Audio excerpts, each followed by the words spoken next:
मैथिली आ भोजपुरी के सबसे नीक चैनल एपी प्रोडक्शन दरभंगा के एखनई लाल बटन दबाकर सब्सक्राइब करू और घंटी के निशान बटन के जरूर दबाओ ताकि नव नव ऑडियो आ वीडियो अहाँ सब लग तुरंत पहुंच सके।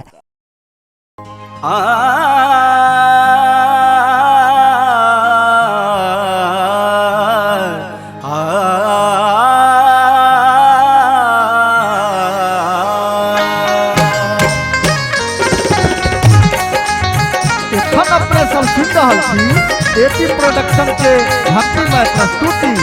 स्वर विक्रम बिहारी।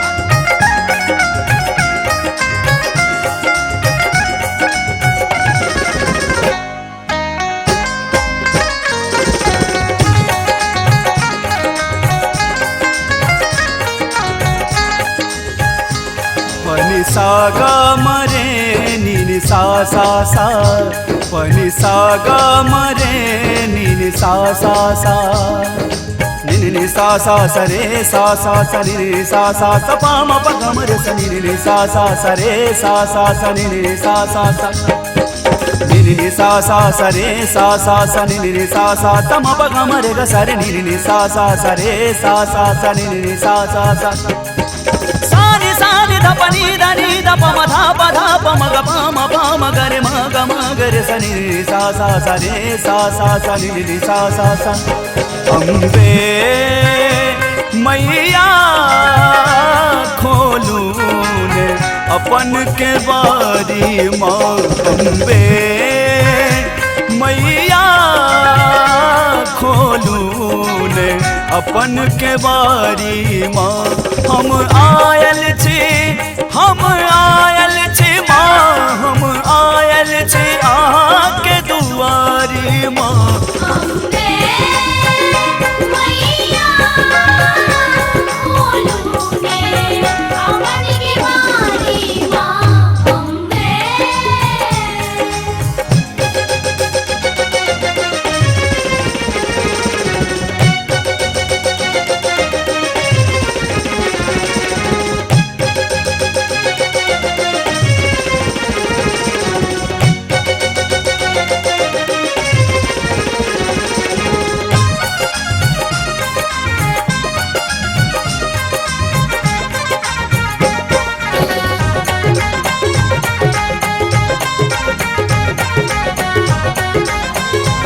हम दुखिया बनल भटक संसार में काट जिंदगी को नामा एहन हाल में हम दुखिया बनल भटक संसार में काट जिंदगी को नामा एहन हाल में हम रही माँ हम रही अहाँ के पुकारी माँ अम्बे मैया खोलू ने अपन के बारी माँ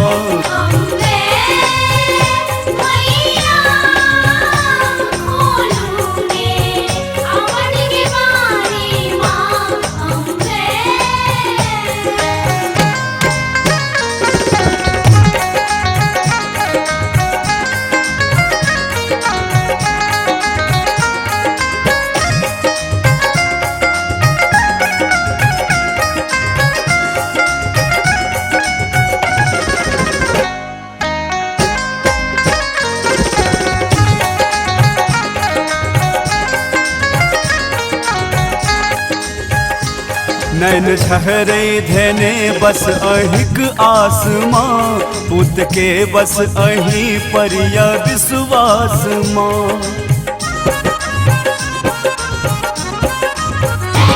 नैन ठहरे धने बस अहिक आसमां पुत के बस अही पर या विश्वास माँ आन बुझतई के माँ आन बुझतई के हमार लाचारी माँ अम्बे मैया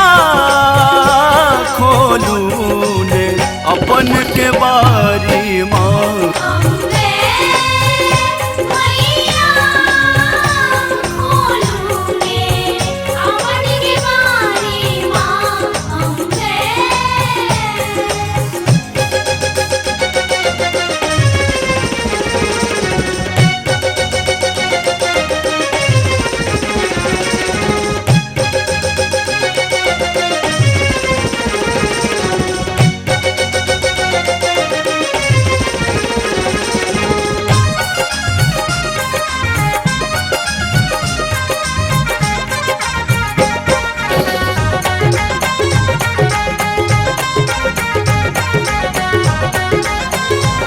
हम सुनबै छी अर्जी शैलेंद्रक लिखल, अब हमरा सो दुख माने होइए सहल।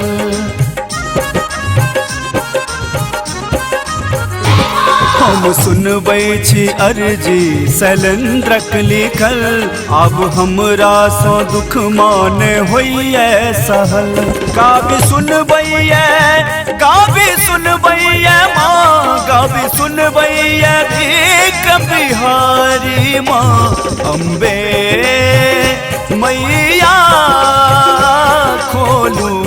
ने अपन के बारी माँ।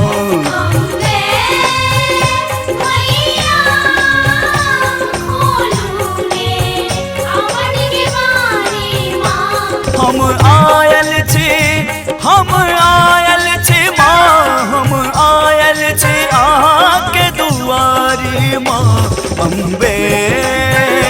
मैया खोलू ने अपन के बारी माँ।